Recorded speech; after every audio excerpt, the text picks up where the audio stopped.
মথুরার রাজপ্রাসাদে অন্ধকার সিংহাসনে বসে আছেন অহংকারী রাজা কংস। এক ভয়ঙ্কর স্বপ্নে ভেসে আসে ভবিষ্যৎবাণী, দেবকীর অষ্টম সন্তানই হবে কংসের মৃত্যুর কারণ। ভয়ে উন্মত্ত হয়ে ওঠে কংস, শুরু হয় নিষ্ঠুর অত্যাচার, আর্তনাদী কেঁপে ওঠে মথুরা। ঠিক সেই রাতেই মথুরার অন্ধকার কারাগারে জন্ম নিলেন শ্রীকৃষ্ণ। সঙ্গে সঙ্গেই অলৌকিক ঘটনা, লোহার দরজা খুলে গেল, শিকল পড়ে গেল মাটিতে, পাহারাদাররা ঘুমিয়ে পড়ল।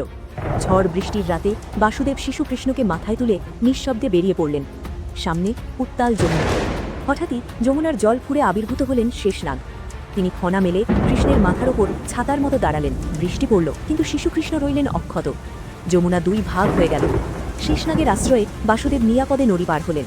গোকুলে নন্দ যশোদার ঘরে শিশুকৃষ্ণকে রেখে তিনি ফিরে গেলেন। আর কংস তখনও জানত না, তার মৃত্যুই আজ নীরবে যমুনা পার হয়ে গেছে। ভগবানের লীলা যদি ছুঁয়ে যায় আপনার হৃদয়, তাহলে লাইক করুন আর ফানটিউন বাংলাকে সাবস্ক্রাইব করে আমাদের পাশেই থাকুন।